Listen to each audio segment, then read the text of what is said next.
Thank you very much. I am now in an exclusive interview with the Harrow Bangkok headmaster, Mr. Farley. Nice to meet you, sir. Nice to be with you as well, Richie. Always. Thank you.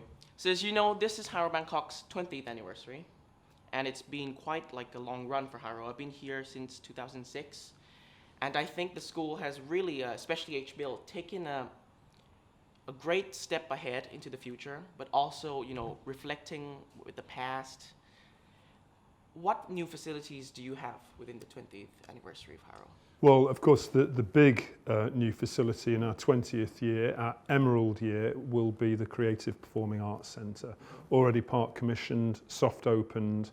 That's going to be an enormous step forward for creative students like yourself. Wonderful music facilities for music within the curriculum, but great for the music academy, practice rooms, specialist rooms, ensemble room, orchestral room, the list goes on and on.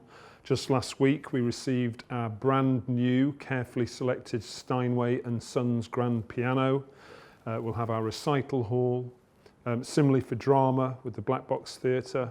For art, wonderful facilities for the curriculum, extracurricular, ceramics for the first time, big textiles room, really wonderful facilities. But really the icing on the cake will be the introduction of design technology with 2 new workshops and 2 computing areas for computer-aided design and for graphics.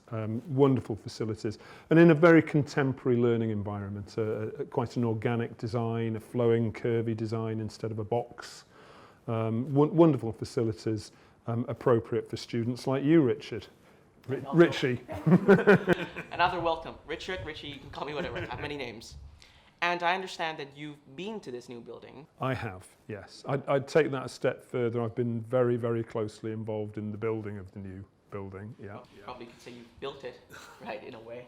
Certainly been With your hard hats and helmet. Yes, yes. 2 helmets? I do. I have a yellow helmet and I have a white helmet. Do you want to know why? Sure. The white helmet I wear when things are going well, I'm happy, everything is on course. Okay. You don't want to see me wearing the yellow helmet because the yellow helmet says I'm annoyed, frustrated, anxious, worried. So yellow helmet, not a good sign. No offence, Keller. Yellow helmet, not a good sign. White helmet is what you want to see. Well, I guess as a Keller, I'll take it as a part that you use Keller daily, probably. So students, if you see Mr. Farley with a yellow helmet, you might want to run. Anyway, obviously we have new renovations for the art center for music students, design technology students, and also recently the den and the new renovated gym, etc., the fitness center. Now, we've got really great steps ahead for these 2 super curricular activities. What about academics? What's going on with that? Very, very strong, Richie. If I focus specifically on the academics in the upper school, as you're an upper school student, we've just had outstanding A-level results, the best in the history of the school, and it's a big cohort. We had some 90 students completing A-levels and graduating and going off into the big wide world. But probably more importantly, our students were getting into the universities of their choice this summer. So very strong academically as well. And that's very much the ethos of the school. As you well know, that academics are at the core of the school, along with our pastoral support programs to make sure you guys are safe and well guided and counselled. And then all the enrichment activities that we call leadership and action. So let's speak about the heart, the core of the school. Now, we all realize that there's been the Cops Garden, right? Yeah. So could you explain a bit about what that's about? Yeah, my pleasure. So the Cops is a green area right in the heart of our school. It's there to welcome, it's there to be enjoyed. It gives me great pleasure at the beginning of the day and at the end of the day to see young children, older children enjoying that beautiful, natural, organic environment. And it's going to get better and better as trees and plants mature. Actually, if you look very carefully, you'll have noticed that there's a mound. But if you look carefully, the mound is actually in the shape of a heart, and that's very symbolic. It's a green heart in the middle of our school instead of a concrete car park. And I think that represents our school.